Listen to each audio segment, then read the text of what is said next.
All right. All right. Hopefully we got everything going straight here. And I made Naomi in our office co-host so she can kind of monitor that waiting room. Good morning, everybody. I'm super glad to welcome you to the BEC meeting this morning. We have a great topic, great guests this morning. Hopefully everyone can see the PowerPoint slide. We're going to be talking about the significant impact that the military has on Alaska's workforce this morning. Hopefully you got the messages from Mari about the topic and the BEC meeting, and we're super glad to welcome you here this morning. We've got some great speakers. We got a couple of timelines that we're trying to accommodate, so I won't waste any time. I just wanted to start this morning with a safety minute, as is our normal practice. Does they have a safety minute that they'd like to share this morning?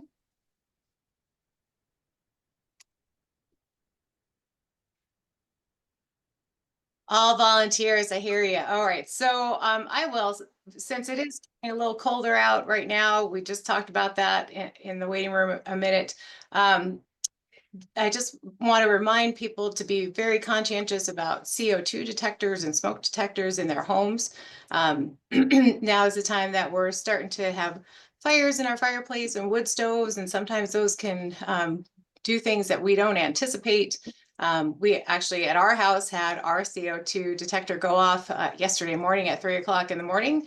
And though it was quite the disruption to our sleep, I'm very grateful that we have those devices in our house. It woke us up from a sleep, and we were able to air out the house after having a fire burning in our wood stove that just didn't quite go out before we went to sleep, and it did accumulate quite a bit of smoke in the house. So check those batteries, make sure that everything's functioning and operating properly. It can save a life, it can save your family, and a little disruption to sleep is certainly worth that effort. So anybody like to add on to that? All right. So one more just order of business. I wanted to thank everybody who was in attendance at our 25th anniversary celebration, which happened October the 25th. We had a fantastic turnout.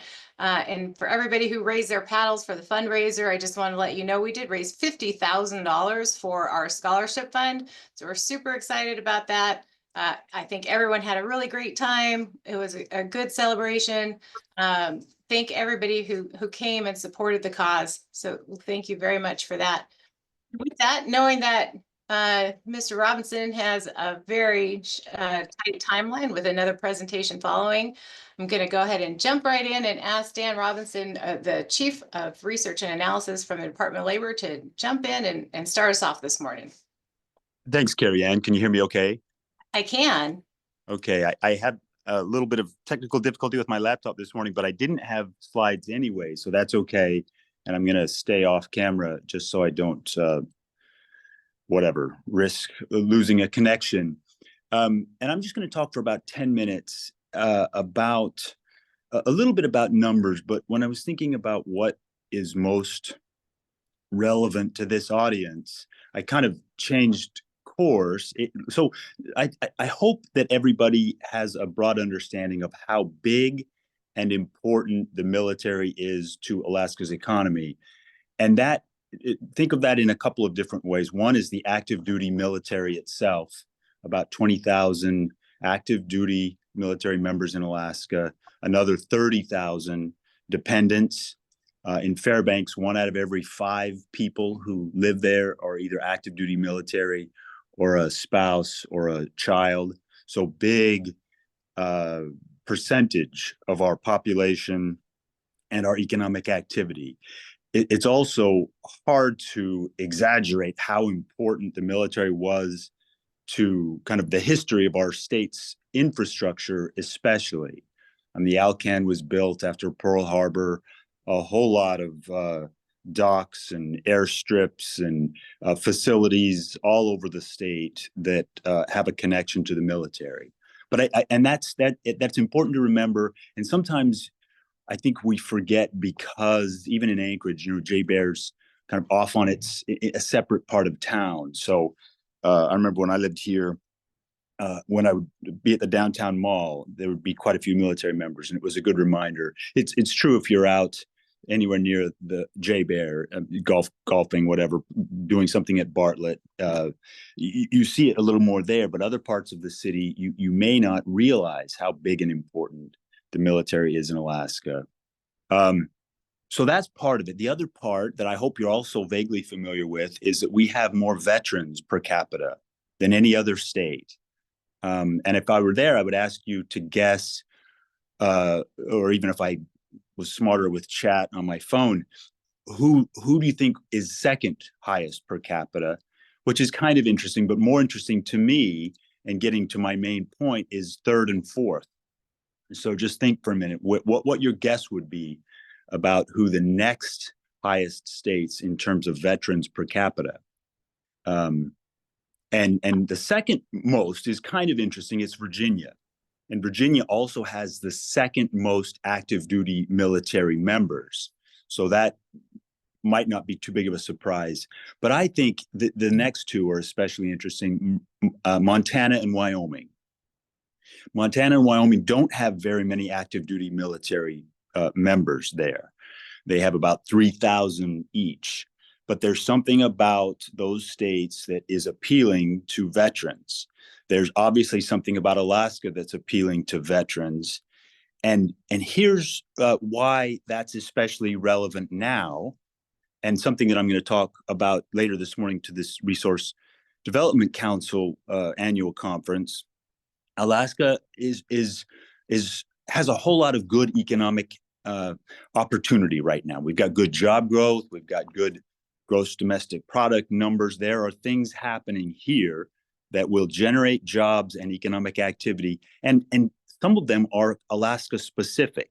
So we're especially kind of rich with opportunity among states right now. Strongest construction growth probably in the country. Lots happening, but we've had a long stretch of declining working age population. From 2013 to 2023, we lost about 35,000 people in that age group. 7% of our working age population numbers, that's the extent of the loss. So I hope you're seeing the connection that I'm leading up to. This is a big, young, skilled workforce that already likes Alaska. They've demonstrated over the years that this is a state that they like to settle in. And I know there's a lot of good work being done to help active duty military transition out of their active duty service and into their subsequent careers. But the numbers are big. There's a demonstrated desire to stay in Alaska, and we need just the bodies, but we especially benefit from the types of skills that most really, maybe all, even just, I can say all, even just the discipline to show up and go to work. Among many other benefits of serving in the military, discipline is one of the most obvious. I think you get used to showing up on time, or kind of bad things happen. It's different than the soft civilian world that a lot of us live in. So I'm gonna stop there, Carrie Ann. And I don't know if we're a forum that here where we can ask questions, but just in case, I want to end there. And I have other numbers. I don't think they're interested. That concept, I think, is most important for us on the BEC to think about and maximize that big important asset to Alaska and Alaska's economy. Yeah, I appreciate that, Dan. And since I know you are on a time schedule, now would be a good opportunity for anybody who might have a question for you before Dan has to jump off and go do his RDC presentation. Does anybody have a question for Dan on some of the numbers that he shared? I have a question real quick. Yeah, Alexis. Sorry, Alexis with Alaska Works, here specifically for Helmets to Hard Hats program for veteran services. We do a lot of work with the transitioning service members and veterans, but I never can seem to get a good number on the projection of how many will be in transition here in the next year. I know when I was managing the Helmets to Hard Hats program, there was a huge amount of people transitioning, and there seems to be much less now because they're having a hard time getting people to sign up for the military, so they're keeping them longer. And so I'm curious if you know what the projections are on how many will be in Alaska during their transition here soon. No, I had the same question, Alexis, when I was putting this together. Hard and what to you get. said, yeah. And in general, we work really hard to kind of maintain relationships with the military because it's hard. It is hard to get even just active duty numbers, and then assigning them to Alaska or another state based on deployments. It's all pretty tricky, and understandably, they've got kind of other things to worry about sometimes. So we kind of accept that the numbers might be rough.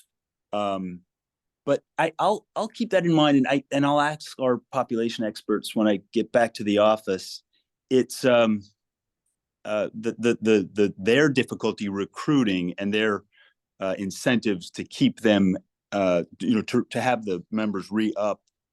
It makes sense that would reduce the number, but whatever the number is, because our active duty numbers are as big as they are, it's not insignificant. And I don't know, we ought to be able to get that number. So that goes on the to-do list, or at least an estimate. Right. It is a very hard number to get, even when we're on post at the transition center every week, and it's still a hard number to get. Yeah. And I know that for us personally, just in the construction area, we've had 140 applicants just in the last 4 months, and those are transitioning soldiers. So there definitely is interest out there. And, the number one thing that they say is we plan on staying if I have a job. But yeah, that window there of their 180 days, 190 days where you really got to capture them and pique their interest. But, on that team with the chamber where we're working on choose Anchorage, there's a military section of that. Like, how do we get military folks to want to stay here? And, one of the things that we're talking about is where are they going to live, once they get off base. And so I think that's something to think about too. Not that we can fix all the problems in the world, but if they stay here, where are they going to live? No, for sure. Housing is a theme in almost all of these conversations. There's something else you said. What did you say right before that? Before housing, construction. If they have a job. Oh, construction. There's definitely an interest in construction. With 140 applications in 4 months, it's not too bad. It's not too bad of a number. Yeah, and I think they would have a head start on what. Oh, and the other thing I was going to mention too. So their spouses, to the extent we are erecting or kind of maintaining barriers to their spouses being able to work. If you're licensed to be a speech therapist in your home state, and we make you wait 6 months, or we don't allow you to work here, that's just shooting ourselves in the foot. So, and I think we're making good progress in some of those things, but whoever's here and skilled and ready to go to work, we've got to get better at kind of allowing that to happen. That's an excellent point, Dan. And I see Commissioner Munoz is on the call, and I don't want to put you on the spot, Commissioner, but I know you've been doing a lot of work in that area, as Dan mentioned, on the licensure and giving opportunities to folks that are professionally licensed in other states. So if you have a comment, we'd be happy to hear that. Thank you. Well, in regards to the licensure of electricians and plumbers, which we oversee as the Department of Labor, the certification process, we're working on reciprocity with other states that have similar licensure requirements to Alaska. We're also right now we're working on a regulatory proposal that would allow military credit toward the required hours to sit for the exam. Not the entire 8,000 hour requirement, but a portion of that 8,000 hour requirement we would consider for similar military service. And that's something that we're working with the Department of Law as we speak, and we should have that regulatory proposal soon. But in terms of the reciprocity with other states, we're actively working on that as well. Thanks so much, Commissioner. It's important information for everyone on this call to have. Any other questions for Dan? Now's the time, or we're going to let him go.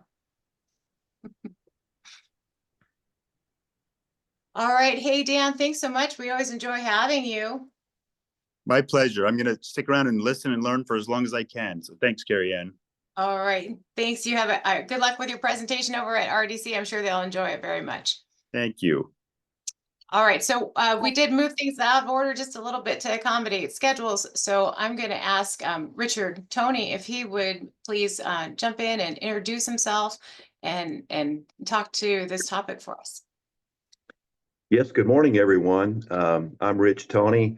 I'm the Deputy Director of Installation Support here at JBER, located in Anchorage. It's a pleasure to be with you this morning. What I'd like to share with you is I've been leading some team efforts here on JBER to address recruiting and retention of civilian employees, but not just limited to civilian employees, our military folks as well. That was a great context and opening by Dan. And perhaps I can shed some additional light on some of the questions that were being asked to be able to answer some of those with a little more fidelity and also share some of those things that we have not addressed already. To begin, on any given day at JBER, we have approximately 35,000 people living and working on JBER. My comments for this morning will be pretty much limited to JBER. I'm happy to answer any questions you have as we go through this regarding not only JBER, but other installations throughout Alaska. We have working partnerships and relationships with all military installations and all services to one degree or another.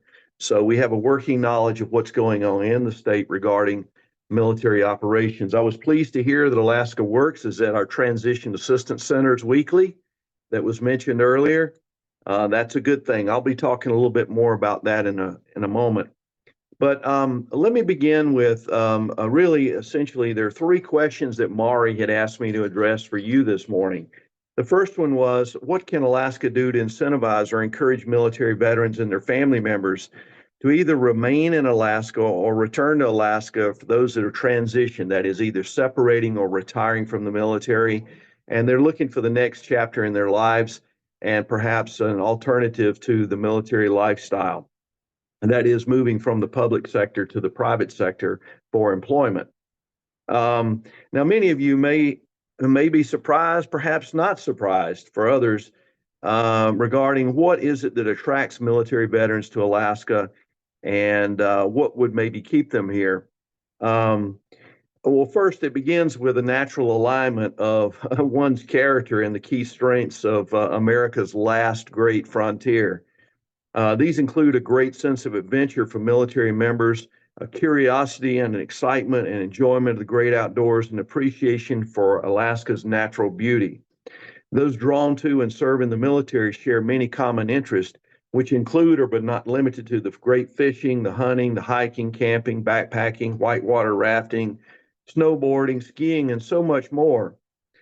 These great outdoor activities lend themselves to an active lifestyle and are likely to remain enduring features that will continue to attract military veterans to become Alaska residents, some of which will remain here after transitioning out of the military, either for a period of time after they've separated from the military or even for longer terms.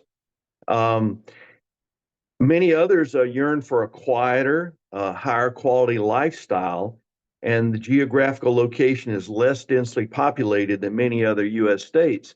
So for those that I engage with in my line of work, many express to me that they enjoy the great outdoors, the natural beauty, the less population here, and it just lends for a better lifestyle for many families. Conversely, there are factors that dissuade military veterans and their family members from remaining or returning to Alaska as residents, some of which have been addressed earlier this morning, but I'll elaborate a little further. Some of these are well known and documented, and yet others are perhaps less well understood. Let me begin with higher quality education and training requirements.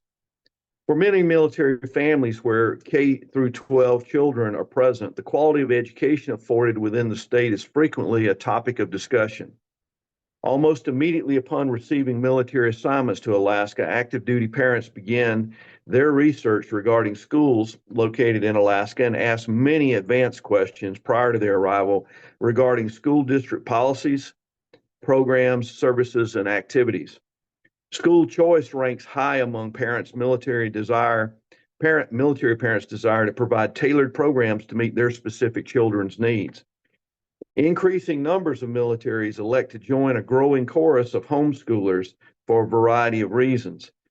From a desire to instill highly valued family core values or an abiding belief that they can provide a higher quality education for their children. Now, this is not to suggest that nothing's being done within Alaska to address these concerns. Far from it. There are a number of initiatives, as many of you know, to improve, and there's some bright promise on the horizon for those initiatives that are being implemented. As Dr. Bryant, the Anchorage School District Superintendent, recently shared at a board meeting I attended, we're already seeing improvements in third grade reading comprehension, among many other academic performance metrics, where similarly they're showing improvement. Most military families aspire to prepare their children for college as they believe that it is the path to a better lifestyle, better pay, and a rewarding career for their children.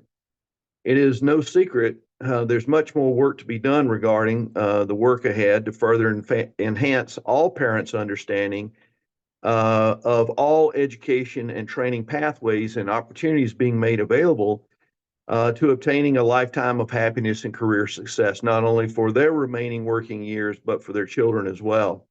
The Anchorage School District's courageous implementation of the academy-based academic model is to be applauded and is a step in the right direction to introduce students to a variety of education and training pathways to obtain relevant and requisite knowledge, skills, and abilities needed in the workplace throughout Alaska. I've had the pleasure of participating in many of those forums, and there's a lot of great work going on there. As many of you know, students are reportedly departing the state for what they describe as a greater post-secondary education opportunity. And once they depart for the lower 48, they're less likely to return to Alaska. This phenomenon is equally applicable to military-dependent children. A second area that is an area of concern and should be factored into strategic planning for retaining military dependents in the state is a desire to increase the number and diversification of enduring high-paying jobs. Someone mentioned earlier, believe it was the Alaska Works representative, had addressed this in part. While improving and expanding the education and training opportunities for the populace remain a high priority among all Alaskans, there must be an equal increase of high-paying jobs that will attract and enable retention of military veterans. Further expansion and diversification of job growth and workforce development is necessary. Attracting and increasing numbers of companies to locate their businesses in Alaska and increase capital investments in the Alaskan infrastructure would continue to accelerate economic growth, development, and prosperity, and would further attract military people to consider remaining here as Alaska residents. Affordable housing was mentioned earlier, and the higher cost of living are also frequent conversation topics in the military community. And while active duty military and Department of Defense civilians do receive additional pay to help offset these increased costs, these additional pay and benefits are lost once a military member separates from service. So unless pay and benefits in the private sector can be matched or exceeded to meet the higher cost of living, military veterans and their family members must often weigh what matters most to them, and financial budgets is a major factor in where they choose to establish their homestead. I'll pause there for a brief moment. That was addressing some reasons why military veterans would remain in Alaska as a resident, and also some of those factors that they consider in their family planning regarding whether they would choose to remain here or reside elsewhere. Are there any questions over that before I move to the second question? Anyone have any questions for Rich at this time? And while Rich is answering that second question, please feel free to put your questions in the chat and we'll make sure that they get asked when it's appropriate. Very good. Well, proceeding to the second question I was asked to address this morning is how can employers access transitioning veterans who are either separating or retiring from military service? So our primary conduit through those who are planning to either separate or retire from the military, not only just the military members, but those that are working for the federal government on the military installation as federal employees, also go through what we call the Transition Assistance Programs, or better known as the TAP office, TAP. And this is offered for both Air Force and Army personnel and DOD civilians. It's generally it's generally a week long. All members receive quite a volume of information. They run you through quite a gauntlet. There are many compulsory requirements that have to be addressed in fulfillment of policies for those that are transitioning. And I share that with you because many agencies outside the JBER fence line, those in the private sector, have asked me how might they gain access to the TAP program, and could they either present in that forum or could they provide some literature or some alternative form of communication to share with the military veterans and the DOD civilians that are separating their business opportunities and employment possibilities with their firm or their organization. The answer in short is yes, sometimes we can entertain presentations, but time being such a premium and because of the compulsory requirements for briefing these individuals on a number of things, to include how to develop and prepare your resume, how to translate military language into common language in the private sector that everyone would be able to read and understand when contemplating hiring an employee. We do point them to employers in the area or identify opportunities. And there's even a contractor who helps provide, and the Department of Labor has some personnel that are contracted with working with us on the TAP program, and they advise them regarding opportunities not only in the Anchorage area, but throughout the state. It's been some time since I personally sat through that, so I could probably use a good refresher myself. I want to do so very near term to determine how rich that information is and its relevancy to those who may be contemplating either continuing to reside in Alaska or moving elsewhere. I will put either in the chat or afterwards ensure that I share with Carrie or Mari the POCs for the Transition Assistance Program. My best advice is you could reach out to those points of contact and inquire regarding what their capacity and their capabilities are to either host you to give a presentation or perhaps provide literature that would be made available to those who might be transitioning out of the military and are seeking alternative employment elsewhere. There's a third question I was asked to address, and that is, what are some recommendations for improving recruitment and retention of military veterans as employees in Alaska?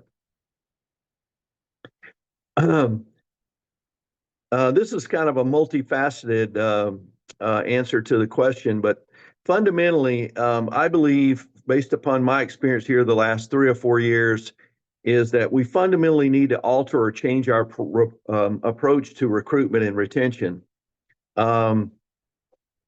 Oftentimes, our recruiting practices involve going out to job fairs, setting up tables, having prospective employees who are seeking work to come to us and seek us out, if you will, regarding what opportunities might be available to them. And while there's a place for that, a continued place for that, to conduct job fairs, visit schools, postings online, have you ever considered for yourself or asked the question, what source is the greatest influence or reference source for determining employers of choice from those looking for work from their perspective?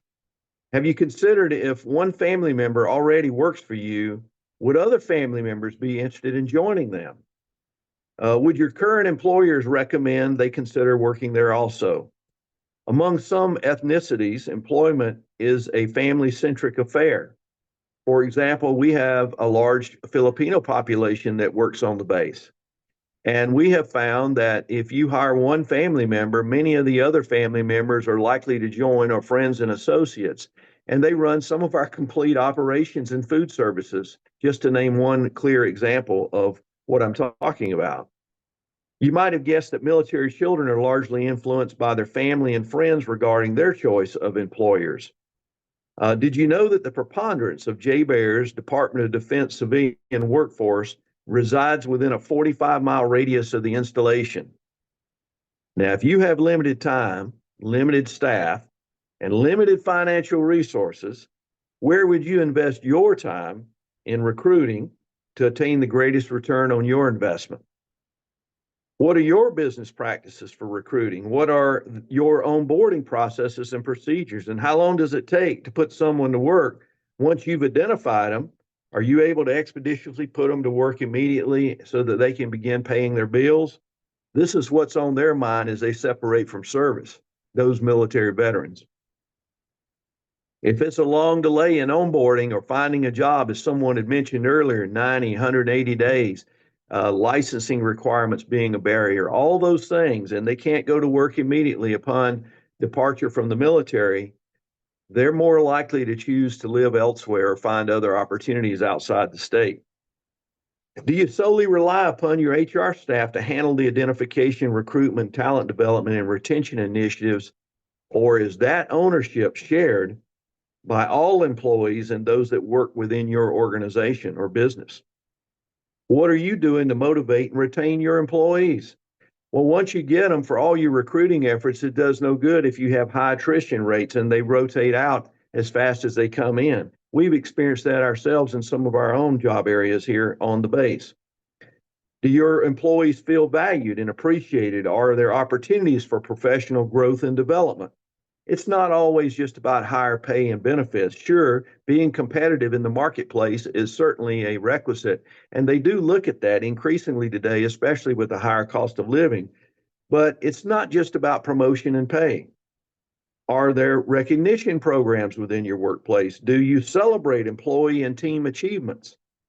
This is really back to basic, folks. It's about taking care of your people, and your hiring managers own up, your first line supervisors, not just your HR department, have to take ownership over concerted efforts to retain those valued employees in your workplace, or you're more likely to lose them.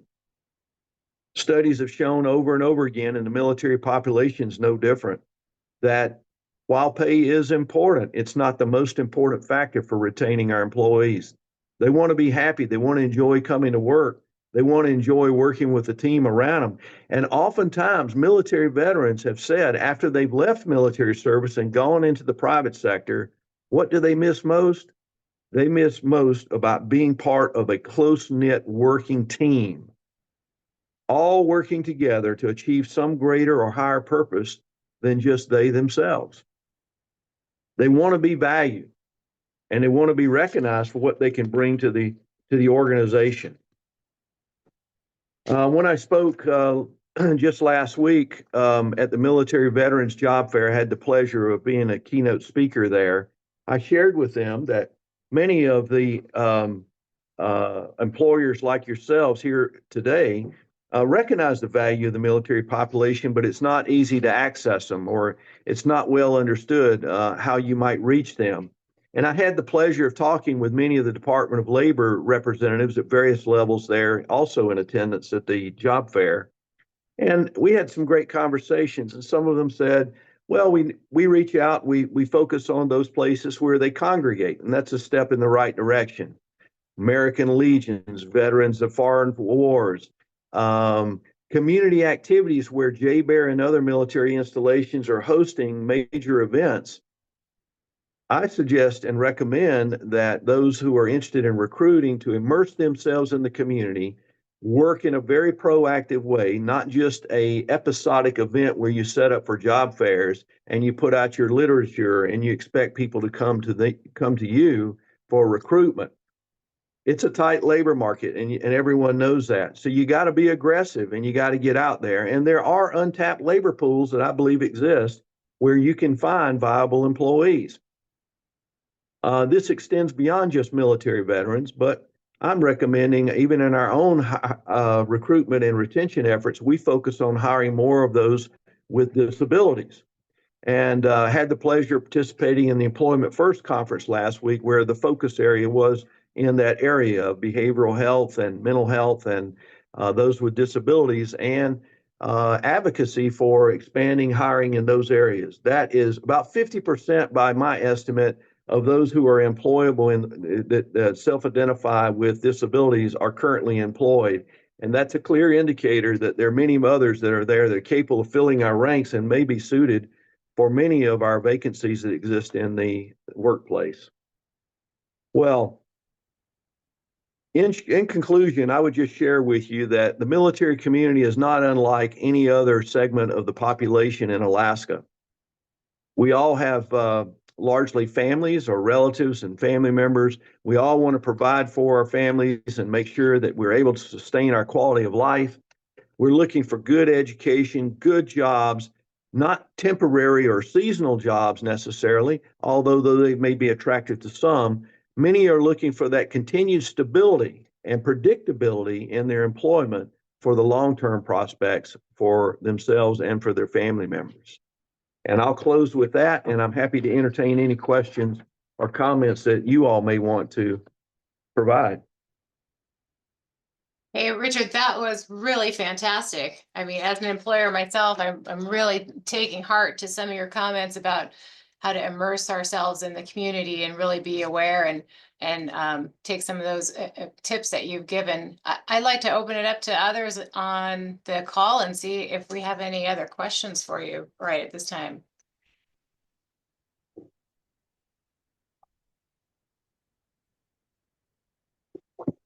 Well, I don't see any. I have a Okay, question.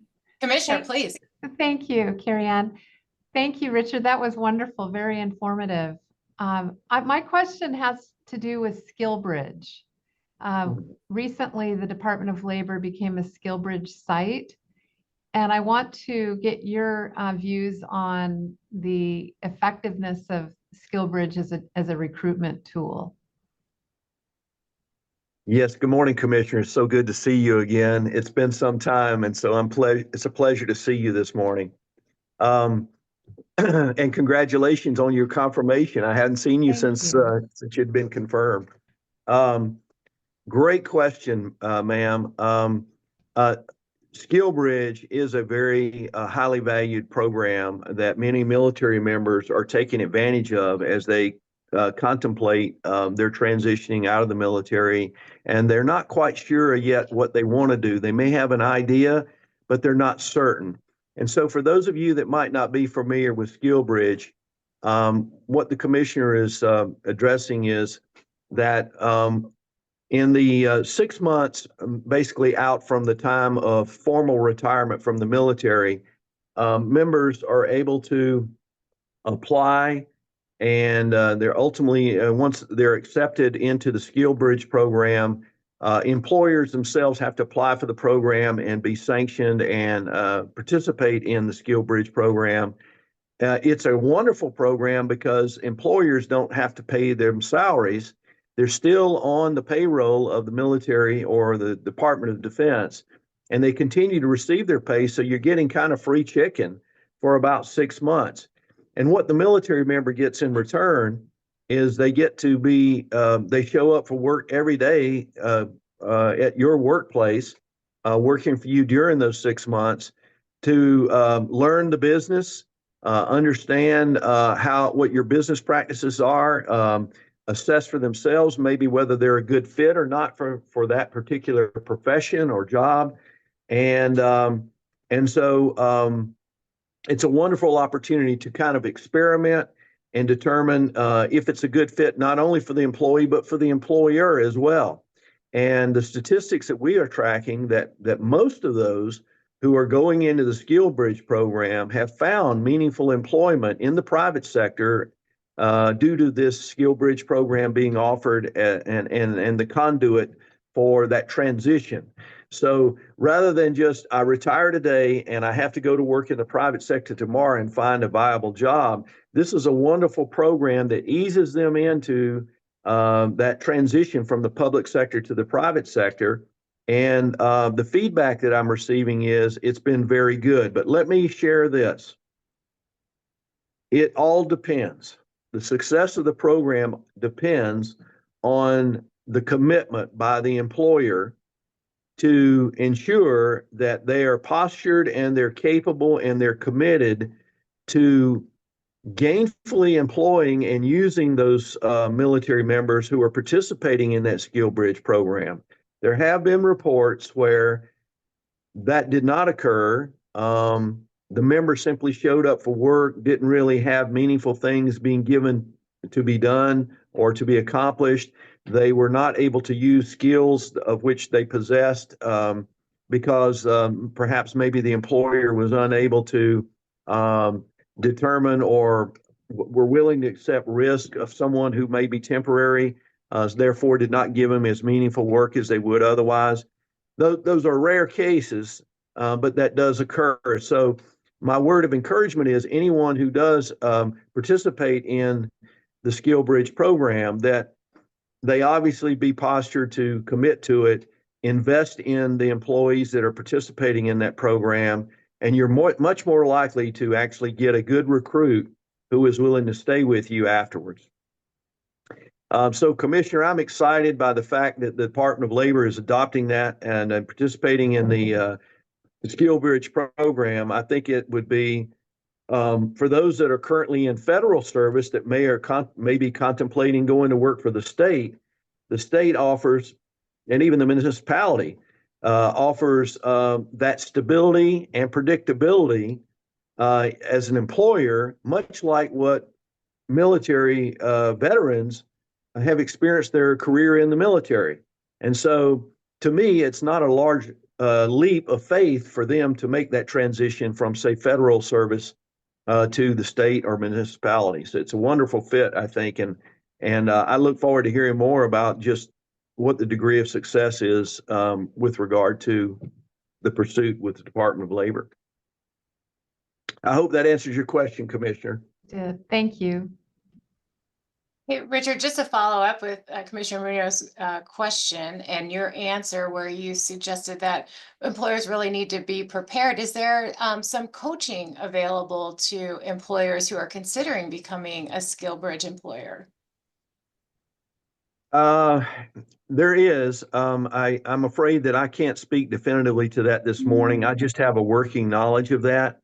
I happen to have had I'll tell you a quick personal story. My colleague here in my office was retiring lieutenant colonel. I'm a retired lieutenant colonel as well in the Air Force.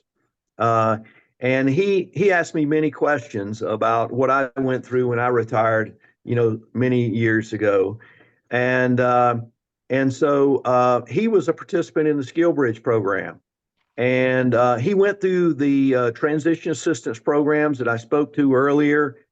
He went through it not once, he went through it twice, just to make sure that he didn't miss anything. And given the volume of information they were providing, he did all the right things by the numbers.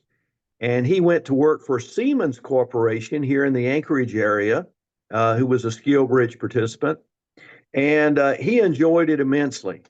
Now what coaching and guidance the employer received, I'm just not familiar with that, but I can get that for you, and I'm happy to share that once I do. Great. Appreciate that very much. Sounds like Nakita is keyed up to talk a little bit more about the Skill Bridge program. If there's not any other questions, we can move on. And Nakita, if you would like to turn on and unmute, and we'll get you spotlighted here, and you can start by introducing yourself. Hi, I'm Nakita Mongar. I'm the Veteran Program Coordinator with Alaska Department of Labor and Workforce Development. I love that you guys were talking about SkillBridge, because that was actually one of the main things that I wanted to bring up here on a good path for employers to be able to tap into transitioning service members. And so thank you, Richard, for kind of giving the background about it. And I also, so I'll leave that part off because that's already been covered on what SkillBridge is. But I did want to mention that the Department of Labor can actually help employers with the application process. That, for employers that are interested in becoming a SkillBridge partner, we have staff in our Business Connection unit that can actually help that employer with the application process, because that's really what I hear from employers is the daunting part is that there is an application that they have to do, and there's a bunch of questions that they might not know how to answer. They also have to make a training plan, and some employers might not be used to creating training plans. And so we are there to assist with that. We went through it ourselves, so we know what is involved, and we have a really great relationship with SkillBridge on being able to connect with them to answer questions.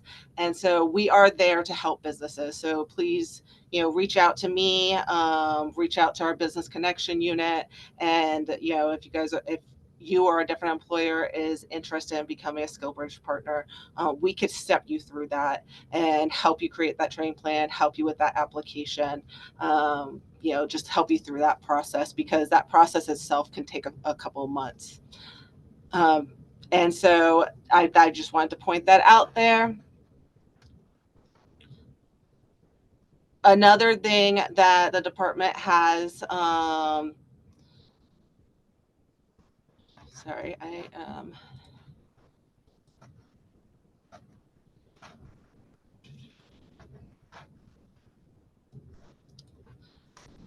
we are also partnered with the Hilton Honors Military Program. And so what that is that any transitioning service member, veteran, military spouse, National Guard, or reservist that is doing a employment-related activity, like they're going for a job interview or pre-employment testing or training leading up to a certification, they can actually get Hilton hotel points to stay at a Hilton hotel while going through, while they're somewhere that they're having to do an interview or a job interview or anything like that. And so, which can really help, because anything that can help somebody where they're not having to pay out of pocket when they're let's say they're flying up to Fairbanks and they have a job interview there and they can stay at a Hilton hotel, we can help with that. It is a one little page application that they fill out, and it gets end up sending to me, and I send it to Hilton, and then those points are put into their Hilton Honors account, and they can reserve their stay at the hotel and stay there. And so if you have anybody that has questions about that, again, it's open for transitioning service members, veterans, military spouses, Army reservists, and Army Guard.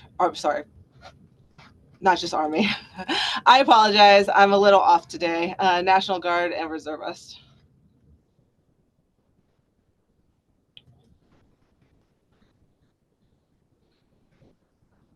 Those were the main things I wanted to talk about. Most of my stuff was on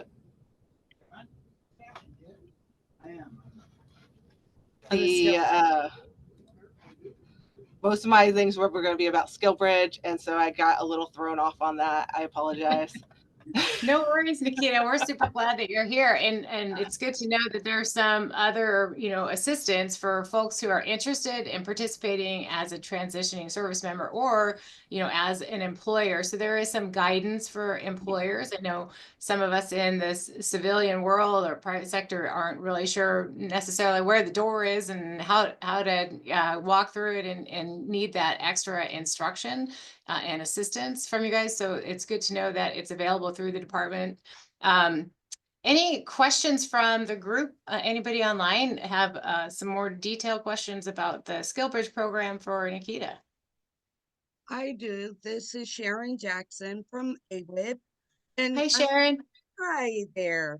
I'm just curious of how big the SkillBridge program is. Like, I understand government, federal, state, and local governments are familiar with it. How popular is it with privately owned businesses? Thank you. I do know there is a lot of privately owned business that are partners with the program. I really can't, I don't know how many, especially in Alaska. I know NIT is one of them. They are been really involved in it and have really tapped into some great transition service members through the program.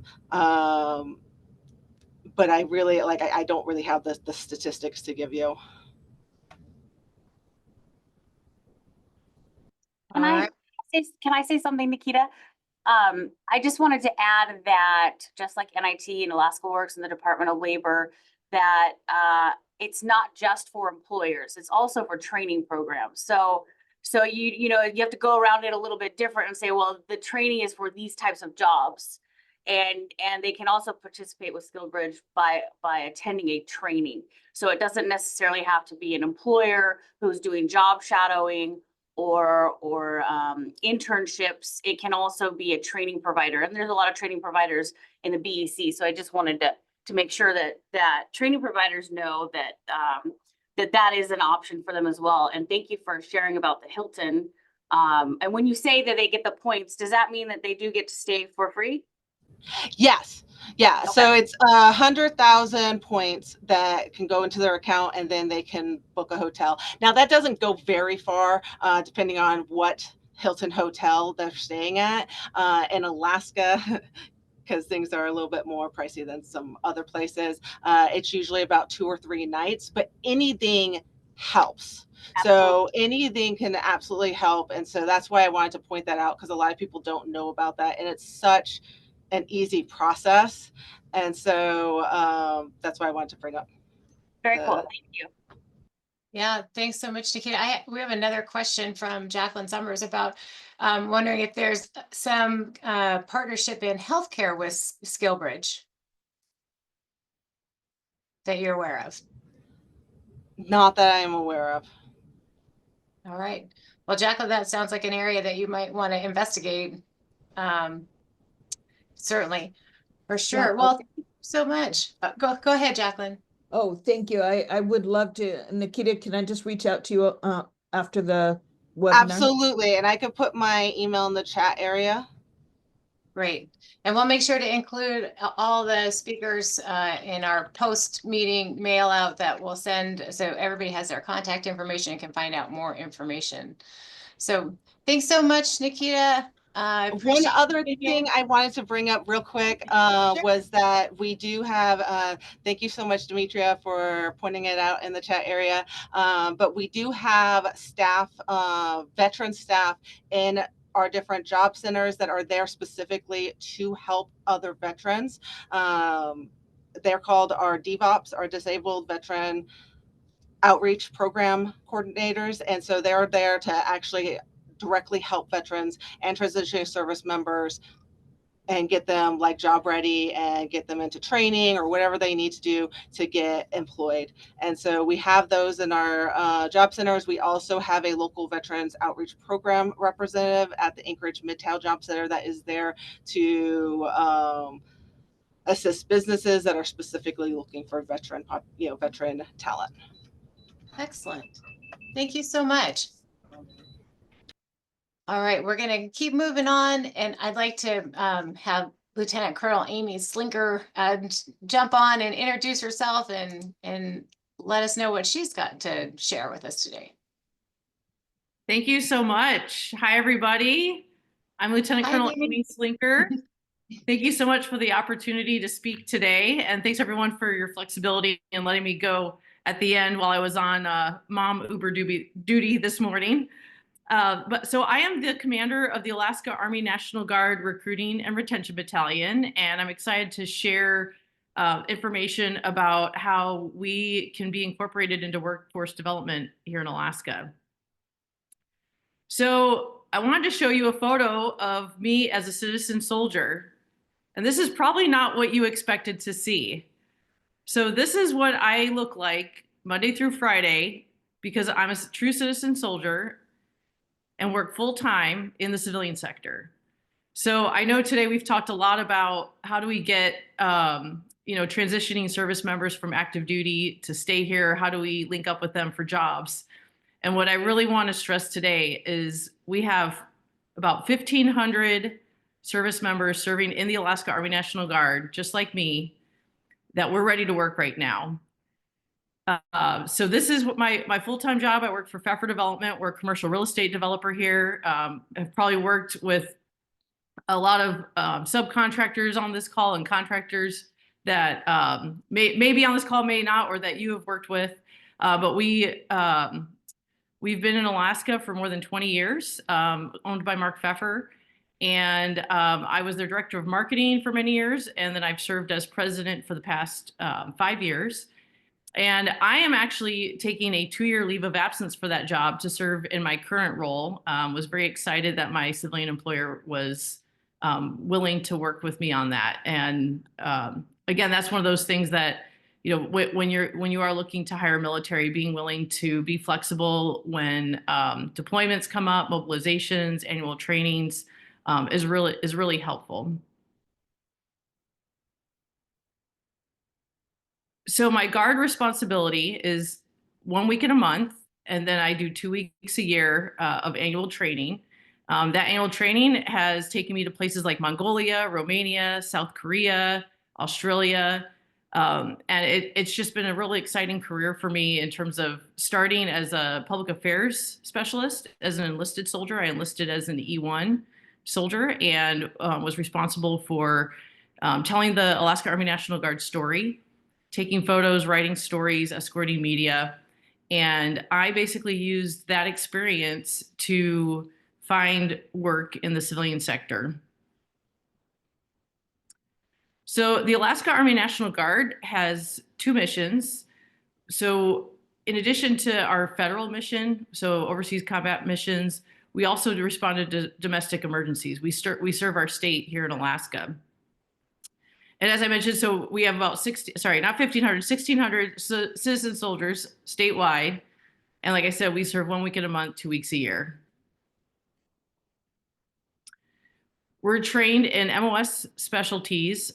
And basically, when you see this list here, you see that a lot of these do fit in really well to the civilian sector. So I wanted to share with you, my goal this year is we actually took the specific vacancies that we have in the Alaska Army National Guard, and we put together this list and categorized them. So while you're out there looking for employees, I'm also out there looking for people to join the Alaska Army National Guard and serve in these roles. So I think it's really cool to see here that there's probably a lot of similarities. And anyone here, if you see some of these jobs that that you're trying to fill as well, please reach out to me because let's work together on this. So in addition to hiring someone in the Alaska Army National Guard with their strong technical skills, as you know, we also come with leadership and management skills, those soft skills that, as we all know, sometimes those are more important than the technical skills. Having someone on the team who's willing to work as a team, problem solve, take initiative, be motivated. When you're getting someone from the Alaska Army National Guard, we're coming as the full package, the holistic package. We call it the holistic full soldier concept. I wanted to share our Partnership for Your Success, which is a business partnership that we have. What it does is the companies guarantee our new soldiers 5 job interviews for possible employment. Now, that doesn't mean that the job is guaranteed. This is just basically a foot in the door that gives our soldier an opportunity to have that face-to-face with a potential employer.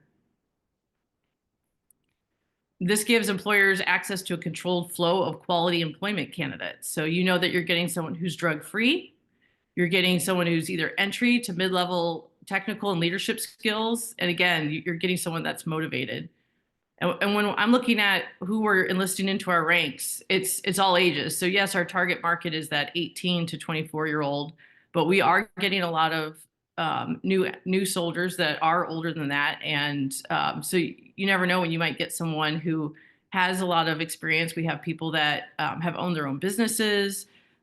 It's really interesting to see the wide diversity of soldiers that we're able to bring into our ranks. And the cool thing about the National Guard is, again, because we're what's called traditional soldiers or MDay, we're available to enter the job market as fast as 6 to 12 months just after the initial entry training. So let's say someone who's 20 years old joins, they go to basic training, they go to their advanced training. By the time they're back, say 21 years old, they are ready to go. So it's the nice thing is you're not waiting to see, are they going to, or they get in, you got to wait 6 years until their initial enlistment's up, or if they stay in for 20, not waiting for that person. So this is a list of the partners we have, and hopefully I didn't miss anyone. I did some updates last night. I know my friends over at the State of Alaska Department of Labor and Workforce Development are here. Really appreciate their partnership. But there's a nationwide list at armypays.com. This is actually an Army program that the National Guard adopted a few years ago.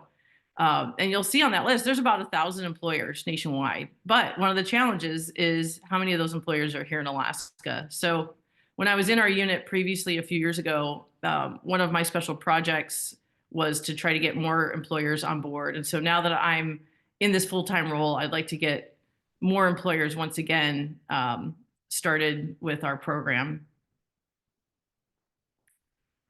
We have a retention center, a career center on JBER. So again, this is a good physical location when it comes to how do you connect with our soldiers who are currently serving or even transitioning soldiers. So this is a great physical space where you can email us job postings and we will post them in our job center.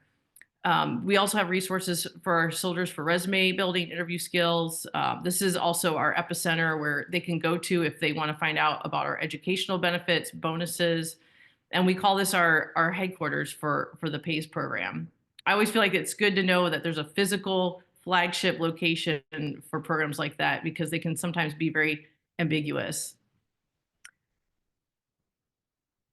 I also wanted to share that we have a program that's called Arctic Reception, and that happens every drill. So it's on a weekend, and there's a couple things happening. One is it's a transition process for our soldiers that are coming back from basic and advanced training. So they come back from their training, and we basically do a lot of kind of in-processing to get them set up for success at their unit. So they'll come in, they'll get we'll issue them their new equipment. We'll make sure that their ID card's working. They get briefings about benefits in the Guard. We get them set up on TRICARE insurance. And this is also a great opportunity to share job opportunities. In addition to the basic and AIT soldiers, we also have soldiers that are coming from other states come here. So again, that there's that nice transition and smooth handoff to their unit when they're moving in from another state. And I'm actually a soldier who did come from another state. I enlisted in Indiana, and I've been in the Guard in Texas, and moved from Texas to here in the end of 2005 because my husband was active duty. So I'm one of those stories that you were talking about earlier. We fell in love with Alaska. And really one of the driving forces why we wanted to stay here is because I as the military spouse, was so passionate and really enjoyed my civilian job. And so that's really the driving force that I told my husband, look, I don't want to leave Alaska. I want to continue to work for Pfeffer Development. This is my family. I see, a lot of potential long-term at this company, and I want to stay. And thankfully he loves Alaska just as much as me. He's a great outdoorsman, so he loves being here. And so that's why we chose to stay. And now we've been here, long time, 18 years, I guess. So then in addition to those soldiers transferring from other states, we have active duty soldiers who are transitioning to the Guard. So we are also going after that same market. And I feel like there's a lot of opportunity there because, again, we offer primarily part-time jobs. And yes, we do have full-time roles. We have AGR, Active Guard Reserve, and technicians that we, as I mentioned, I'm on orders right now. So there are those of us that are there full-time to keep things moving. But primarily, we are a part-time force. So, for example, we talked about helmets to hard hats. I would love to connect with you because there's probably opportunities for transitioning soldiers to come join our engineer unit, which is we have a new construction unit, so we have a lot of jobs we have to fill there, and do that part-time and go through helmets to hard hats to work full-time in the industry here in Alaska. So lots of opportunity to collaborate with us. And then finally, at the end of Arctic reception, we do a really nice ceremony where the unit shows up and they welcome the new soldier to their unit. So they get their patch, they stand up at the front and get recognized. And so it's just a really nice transition to welcome them to the Alaska Army National Guard. So if you're interested in joining the PACE program, just go ahead and email me after this and I'll connect you with our team that is managing this program, and they will basically connect you with the national level representative and work on there's a paperwork process, and then we like to do signing ceremonies and a press release to promote our partnership. And I'll tell you what, because the national process is a long process that we don't control. And so one of the things we've been doing is as soon as we get started, we automatically start the informal relationship and just say, hey, please start sending us your jobs now. We're not going to wait for this, for the process to get completed. We want to work with you. We found that when our soldiers have stable employment, they make the best Alaska Army National Guardsmen. It's when that they don't have stable employment, that's when challenges come up with getting them to drill, financial problems where, they come to drill and instead of focusing on training, because we, as we talked about earlier, that we're a family and there is a strong camaraderie and care that's in the military that you don't always see on the civilian side. And so when we know a soldier is struggling, when we find that out, we roll up our sleeves and figure out how to help them. So while we're doing that, we want them to come prepared to work at drill. And so again, if they have stable employment, that helps them be better soldiers. We want to partner with you. We want to help with your talent acquisition goals. So whether it's through the PACE program or just communicating with my team and I, we have recruiting stations throughout the state. So Diamond Mall, we are still at Diamond Mall. We don't have that great storefront that we used to have 20 years ago when I first got here. But we are above the ice rink. We have a recruiting station in Eagle River next to Jitters. That was definitely the home run location. Everybody knows where Jitters is. We have a Wasilla location and a Juneau location and Bethel. And then we have recruiters that are based out of all of those locations that then travel in those regions. So we do cover the entire state. So for example, our Juneau recruiter spends a lot of time in Sitka, Ketchikan. He does a lot of travel down there, and we make sure that we are getting the word out in terms of the opportunities in the Guard statewide.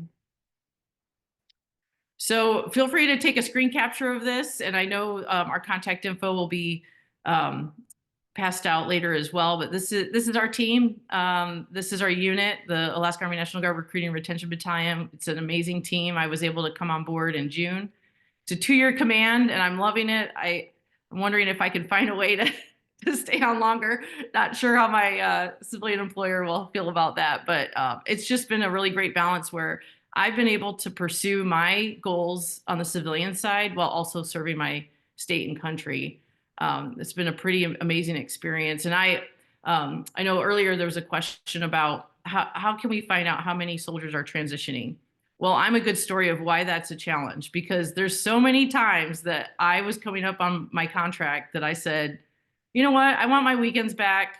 I'm having fun. I love everybody here. I love the job, but you know what? I want my weekends. I'm going to get out. Well, as you can see, I'm still here. So there's been times where I actually even dropped my retirement paperwork and pulled it back about 3 months before retiring, which is very unusual. But from our perspective, I'm focused on end strength of our organization, and it's very challenging for us internally to calculate who's leaving. So we do have a soldier who is 100% committed to extensions. And then he has soldiers that are embedded in the units, embedded in our brigades. And those soldiers, all of these guys are just constantly making phone calls and reaching out to our soldiers and talking to them about extending. So it can be pretty tricky because they always start calling a year out. So it's a year-long process for us. And they'll start calling a year out, and that first call, the person may not know. They'll call again, 9 months, may not know, 6 months, may not know. 3 months out, they're in, and they decide to stay. So it can be a little tricky for us to project losses as well. Our team actually just did an analysis. We pulled our attrition report, and what the numbers that National Guard Bureau sees is we actually technically lost 220 Alaska Army National Guard members last year. But when we start digging into that, right off the bat, we took 100 people off that list because about 100 of those people were in categories such as retirement, medical issues. Unfortunately, we had soldiers pass away. We had soldiers that became officers or became warrant officers. Those are, even though they're staying in our organization, it actually technically counts as a loss because now they're going into another slot, and then we have this vacancy that they were in. So at the end of the day, once we whittled everything down, it was probably only about 100 soldiers that truly got out. And so again, that's why it's kind of tricky in terms of how we're doing our own analysis internally. I would be curious on I don't know how the active duty manages that, but that is one of the things that we're working on because we're trying to retain our people as well. And we don't want them to get out. We want them to stay in, and we want them to continue to work their civilian jobs. And so that's why the exciting part about the Alaska Army National Guard is our community can focus on hiring. How do you get one of those 1,600 soldiers that serve in the Alaska Army National Guard today and not have to worry about the transition process? So I can open it up to questions now. Thanks again for your time. That was fantastic. Thank you so much. I think really that all the presentations today are really all about what the BEC's purpose is, which is to, make those connections and help people understand what's available to them and how we can partner and collaborate for the greater good of the whole community. So thank you so much. And I'm going to ask anyone on the call if they have any questions for Amy. I'm sure there must be some. See, Rich is unmuted. So, Carrie, I don't have a question, but I did want one alibi here. The question asked earlier, how many were transitioning out of the military at any given time? And I'll just throw this out there. So our largest PCS seasons on JBER are during the summer months because obviously families are transitioning and it's a good time. Children are getting settled into school, so they like to move during the summer to get established before the school year starts. So June through August, one statistic I can share with you, we were processing through the Transition Assistance Program every week anywhere from 40 to 60 individuals transitioning out of the military. Wow. So that's during the heavy summer months and also extending out to about September. So also there's a heavy PCS season of the active duty personnel in December, particularly on the Army side. So they also transition during that period as well. So you do the math, you figure out 40 to 60 people per week, 4 weeks in a month, and then you calculate that, you can get a general idea of what the transitioning flow is. That's not consistent throughout the year, but it gives you at least one indicator. So if you're trying to reach as a recruiter, those transitioning out, those timeframes are very important. Thanks for that, Rich. And Amy, if I can ask you to stop sharing your screen so everybody can see each other as a group again, be awesome. Thank you so much. Great information today. Any other questions for any of our speakers today?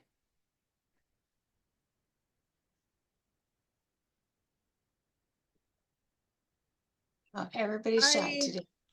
And for Colonel on the pay on the PACE program, you gave a list of the corporations. They were primarily corporations that hires under that PACE program. Do you have any flexibility with local businesses? And the reason that I asked is, as you mentioned, a lot of those corporations are not here in Alaska.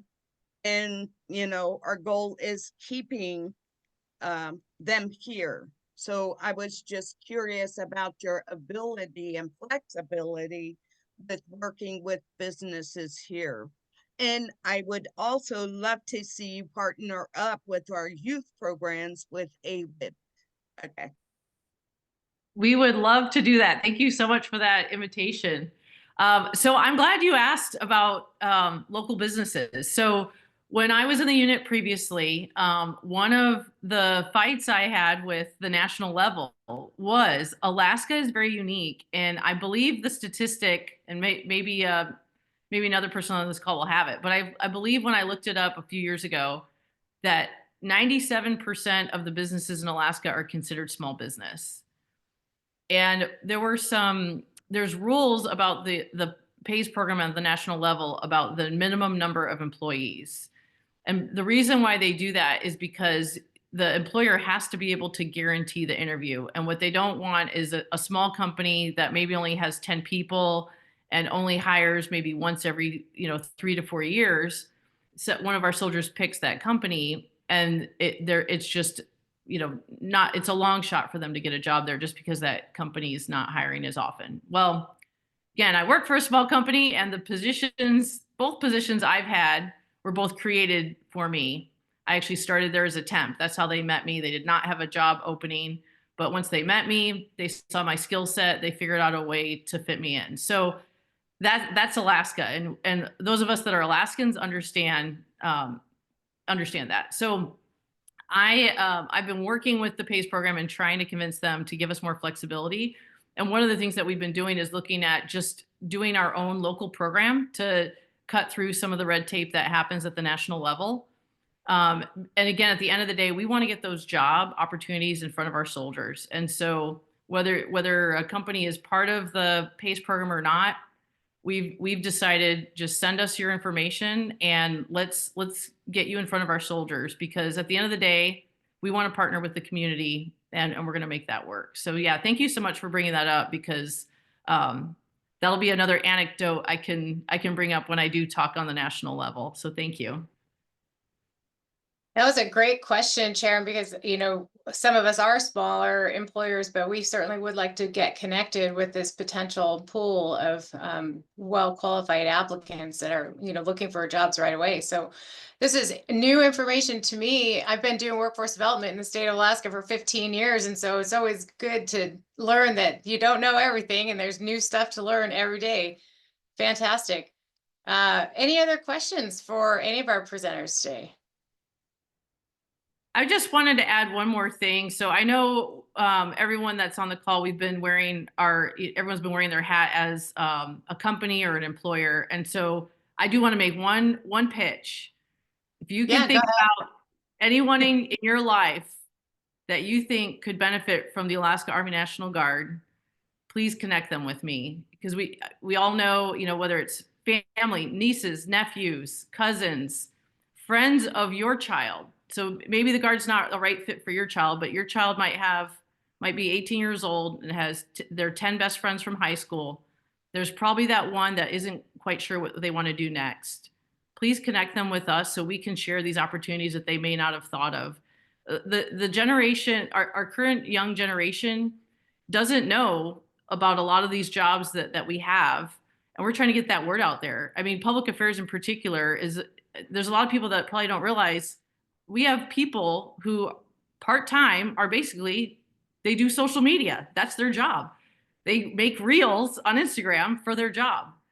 And yet somehow we still have vacancies in our public affairs unit. So, you know, the other thing too is I talked a little bit about construction. We have a lot of construction jobs we need to fill. Those units are awesome. Just this summer, those engineer units did real world missions for their 2 weeks training. And they're really great about working with our part-time soldiers. So they did a road project at Alcantara. And, you know, those guys are out there in this uniform with their hard hats, building a road. And so they had one group come in for 2 weeks, and then another group, the other half of the unit, came in for 2 weeks. So you really get to do your job on that 2 weeks of training. Such a great experience. So we have money for college, lots of tuition assistance programs. So we have up to 100% tuition assistance and scholarships through ROTC to become an officer. I came out of college with zero debt. Nice. Because I figured out a way to use all the programs to pay for not just my college tuition and fees, but my dorm room as well. And then the other thing I wanted to add is that in terms of training, I've seen my civilian career go parallel to my military career. So as I was getting promotions on my military career and going through the leadership training, I didn't realize it, but all of a sudden I was growing in my civilian career as well. And so again, so many opportunities for people that may not have ever considered the military. The National Guard is a great way to serve in a capacity that you still get to live your civilian life, follow your passions, and live wherever you want. Because when you're in the National Guard, you get to pick where you live. When you're active duty, the military is going to tell you where you're going to live. So again, just so many opportunities. I feel like we're the best kept secret here in Alaska. Thanks. Colonel Slinker, I have another question because You bet. you bring up a very good point. One, thank you for your service. And one question, because as a veteran myself, if I have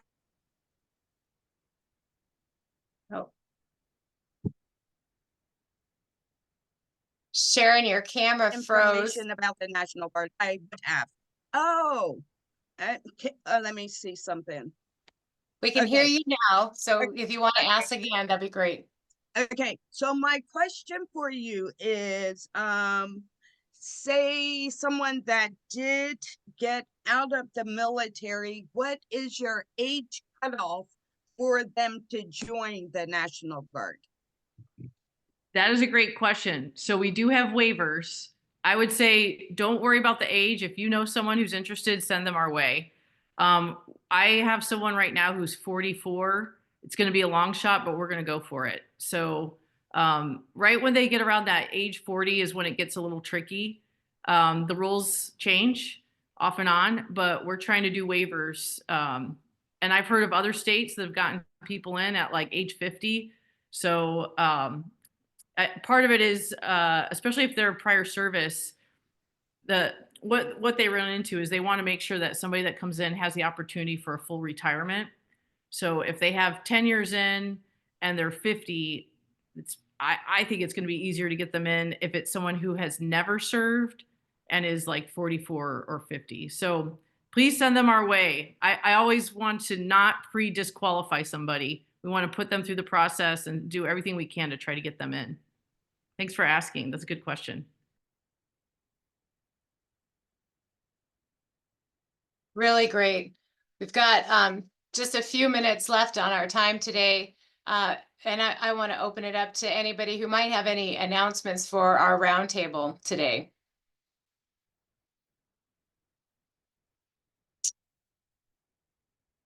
Don't hear anybody, don't see anybody raising their hands. I will just remind everybody that we do take a break in December, so there'll be no BEC meeting in December, but we will send out information about this meeting today. Make sure you guys have all these contact information so you can take full advantage of all the great connections that were made today. And then we will also, oh, I see Sheena just raised her hand, so I want to make sure she gets a minute. Hey, good morning. Thank you, Carrie Ann. We are starting National Apprenticeship Week on the 17th. I have dropped the link in here.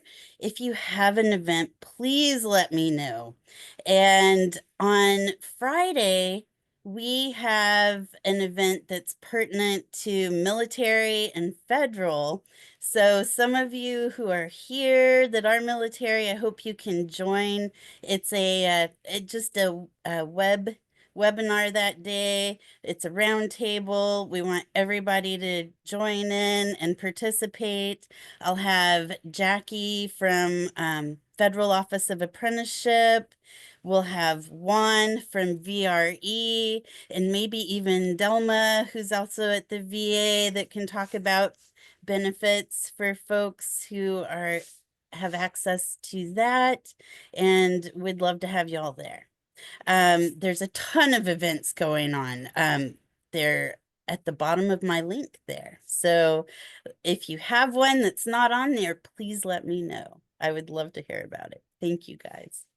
Thanks, Sheena. We appreciate that. And thank you all who have been previously served in any of the armed forces and for your current service today. It's been a great meeting. Please send us any questions that you have in follow-up, and Mari will be distributing the link to the recording for today's meeting and updates for the upcoming January BEC meeting. Everybody have fantastic holiday season, and we'll talk again in January. Thank you so much and have a great day.